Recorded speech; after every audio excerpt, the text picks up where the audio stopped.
আসসালামু আলাইকুম রহমতুল্লাহি ওয়া বারাকাতুহু। Welcome to my another blog. Myself Aluddin Hossain. আশা করি আপনারা সকলে ভালো আছেন। আলহামদুলিল্লাহ, আল্লাহর রহমতে আমিও ভালো আছি।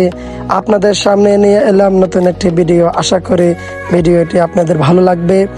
আজকে হলো শুক্রবার। আজকে আমি অনেকগুলো ভিডিও তৈরি করব আমার বাগনি এবং আমার বাগিনাকে দিয়ে, সেগুলো আপনাদের সাথে শেয়ার করব। তার পাশাপাশি আজকে আমরা কি কি করি সেটাও আপনাদের সাথে শেয়ার করব। ললিপপ খাওয়ার প্রতিযোগিতা, আইসক্রিম খাওয়ার প্রতিযোগিতা। আশা করি সম্পূর্ণ ভিডিওটা আপনারা কন্টিনিউ করবেন। জিততে পারবে তার জন্য থাকবে 50 টাকা পুরস্কার। প্রতি ভিডিওর জন্য 50 টাকা 100 টাকা করে আমি পুরস্কার দিব। সম্পূর্ণ ভিডিওটি আপনারা কন্টিনিউ করুন। তারপর তাদের দিয়ে আমি ভিডিও শুরু করলাম এক একটা করে।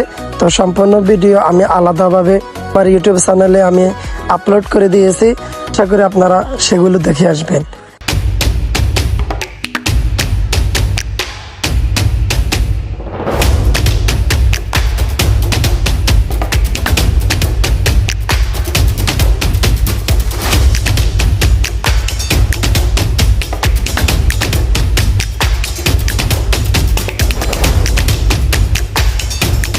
আমি ভিডিও শেষ করার পর বাজারে চলে গেলাম। বাজারে চলে যাওয়ার পর একটা বালতি, একটি পাউডার আনলাম। আনার পর বাড়িতে আরো কিছু কাজ ছিল। আমাদের বাড়ির আশেপাশে যে জানালাগুলো ছিল সেগুলো সিরিজ কাগজ দিয়ে ডলতে হবে, তার পাশাপাশি রং করতে হবে।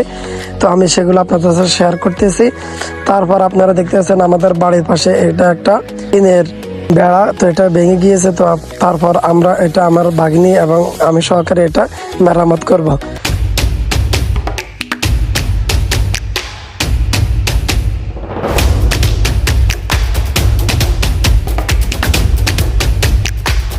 তারপর আমার ছেলে আমার কাছে চলে এসেছে আমার সাথে দেখা করার জন্য, কাজ করার জন্য।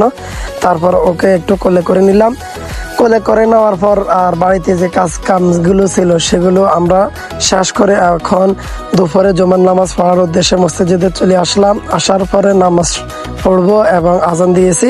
তারপর নামাজের পরে আমাদের একজনের বাড়িতে খাওয়া দাওয়া ছিল। আলহামদুলিল্লাহ আমরা খাওয়া দাওয়া শেষ করলাম। খাওয়া দাওয়া শেষ করে আমি এখন বাড়িতে চলে আসতেছি। আর আজকের ভিডিওটা কেমন লেগেছে অবশ্যই আপনারা কমেন্ট করে জানাবেন।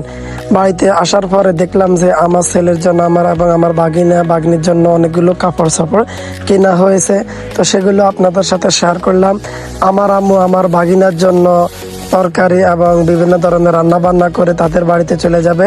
তো সেগুলো আপনাদের সাথে শেয়ার করলাম। তারপর আমাদের পাশের বাড়ির ওনাদের কামরাঙ্গা গাছ ছিল, কামরাঙ্গা গাছের কিছু ভিডিও করে নিলাম। আস্তে আস্তে করে আমি ভিডিও শেষ প্রান্তে চলে আসতেছি।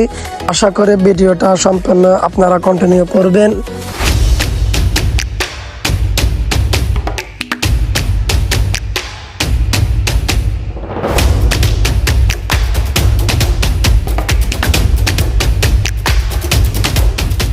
আমার মা এবং আমার বাগিনা সহকারে তারা চলে যাইতেছে ছোট বোনের বাড়িতে। যাওয়ার পরে গ্রিবের পরে আমার ভাইয়াদের জন্য একটা দধি এনেছে। তো আমি সেই দধিটা খেতেছি। দধিটা মাশাআল্লাহ অনেক ভালো, বনফুলের দধি অনেক ভালো হয়। সেদিন আমি চলে আসলাম আমার আপুদের বাড়িতে। পর আসার পরে দেখলাম যে ওনারা একটা তাক কিনবে। তো তাকের দামগুলো এবং তাক কিরকম সেটার ভিডিও করে নিলাম। আমাদের প্রাইমারি স্কুলের মধ্যে খেলাধুলা হইতেছে। আপনাদেরকে আমি তো আগে বলেছি আমাদের বাড়িতে কাজ করব, তার কারণে আমি এই জিনিসগুলোকে নিলাম। ধন্যবাদ। আবারও দেখা হবে নতুন কোনো ব্লগে, নতুন কোনো ভিডিওতে। সেই পর্যন্ত আপনারা সকলে ভালো থাকুন, সুস্থ থাকুন। আল্লাহ হাফেজ। আসসালামু আলাইকুম ওয়া রাহমাতুল্লাহ।